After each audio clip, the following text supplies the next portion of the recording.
Bonjour et bienvenue dans cette démonstration du logiciel d'InList qui permet de vous faire en un clic la liste du dossier d'identité numérique que vous avez fait pour un client.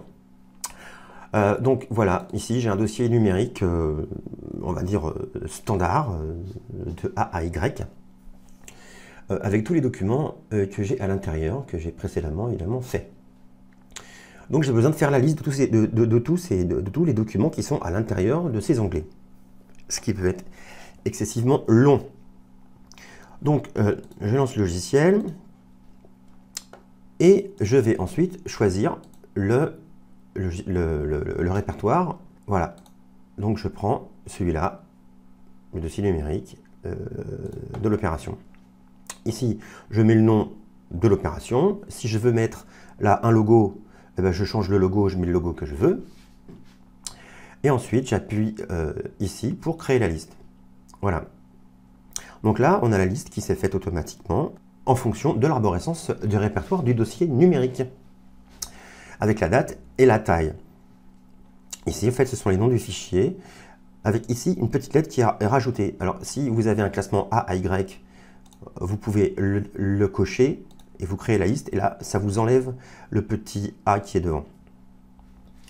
En fait, vous pouvez très bien avoir un dossier d'identité qui n'est pas exactement de A à Y, dès l'instant que vous avez une corrélation. Cette case à cocher permet justement de pouvoir le faire. Autre avantage de ce logiciel, c'est quand vous avez des onglets où il n'y a rien à l'intérieur, comme par exemple ici, principe de ventilation, il n'y a rien. Ben en fait, si votre répertoire, il n'y a rien dans votre répertoire, il va automatiquement rajouter sans objet. Donc ce qui permet d'être conforme à la norme sans vous poser plus de questions que ça. Voilà, maintenant ici, la partie exportation. Vous voulez la liste en paysage, en portrait, avec une police de 8, vous faites exporter. Et l'exportation, voilà ce que ça vous donne. Ça vous donne la date de l'exportation, le logo que vous aviez choisi, et là la liste de tous les documents qui sont à l'intérieur. Vous pouvez ensuite l'exporter, soit en PDF, soit en Word, soit en Excel. Et vous le rajoutez dans le sommaire de votre dossier d'identité. Si vous avez un dossier qui n'est pas sous forme standard, on va dire, sur le forme qui est écrit texto dans la norme, en fait, je vous fais une petite démonstration avec celui-ci. Une autre façon de présenter le dossier d'identité. OK. Voilà, je fais créer la liste. Et là, vous voyez que tout s'est réorganisé.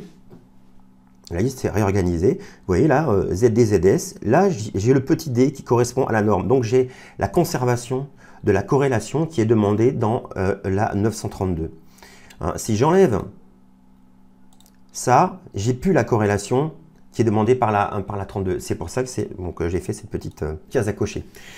Aussi, intérêt aussi, c'est que par exemple ici dans réception, Y sans objet, bah oui, il n'y a pas de sono de sécurité. Si je veux réexporter, voilà, je réexporte et voilà ce que ça donne dans la page. Voilà, j'espère que cette vidéo vous sera utile. À bientôt, au revoir.